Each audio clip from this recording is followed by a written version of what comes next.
Yeah, this is my good side. Make sure we get the good side. Yeah, all right, I got it. All right. So how long have you been driving?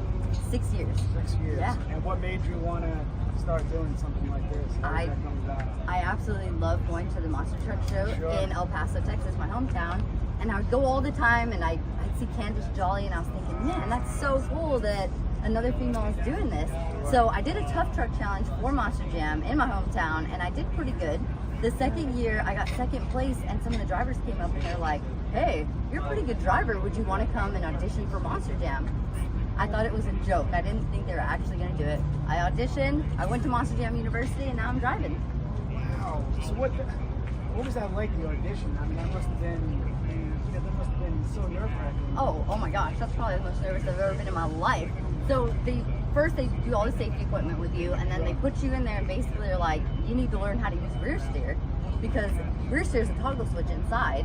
And so we have to do figure eights like a whole morning. You do whole shots. You just basically get a rundown of how to work the truck, and then it just leads up from there to jumping and then doing stunts and different things. So it's awesome. And what kind of rituals do you have before you get in the car to start driving? Do you have any behind the scenes? Kind of, like mostly my safety equipment. Like I have to put it on the same way, and like after I put my gloves on in there, I kind of make sure that everything is where it's supposed to be, and I check my shifter and make sure my steering wheel's on right.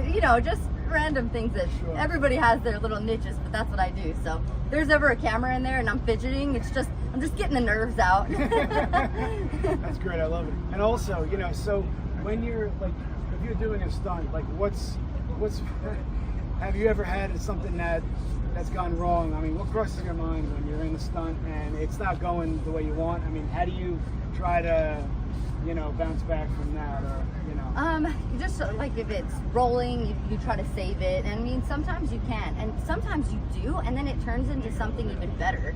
In 2019, I came out here. It was for the World Finals. I didn't think I was going to freestyle because I had to win the showdown to move into freestyle. Okay. So freestyle, I'm sitting there, I'm like, what am I going to do? Freaking out. I saw this one jump in the corner, and I told my husband, I said, it's going to be the last hit I do, and whatever happens, happens. And I ended up wheeling off the pod, and it turned into a cartwheel and saved. And it was so awesome. I didn't plan that out like step by step, but once it finally landed, I was like, that was awesome. So sometimes the coolest tricks that we do come from a mistake. So that's cool. It's pretty good to know. Thank you. I appreciate it. Go. All right, so let me ask you a question. I guess how do you plan to do, this specific stunts? Is there any specific way? Yeah, for two-wheel skills, everybody's doing two-wheel skills, running on two wheels, and you plan that out because you get to come out there and you have 2 hits for two-wheel skills. So you want to make them as cool as you can be, kind of be different from everybody else, or hopefully be the first one to go out there and do the best two-wheel skills. So I'll plan my two-wheel skills hits. But actually getting the 2 wheels up and doing that it's a challenge. It looks easy for everybody doing it, but it's not. You're doing 4 things at one time. You're running the gas, the brake, and shifting back and forth while you're kind of steering and hanging on. So it's a lot of work going on inside the cab to keep this truck balanced. These Monster Jam trucks weigh 12,000 pounds, and they're on 66-inch tires. So it's not an easy task, but we get better every time we perform at it. And sometimes what you plan doesn't actually happen, but it turns into something cool, that wow factor moment. So yeah, I think that. It's fun. Yeah.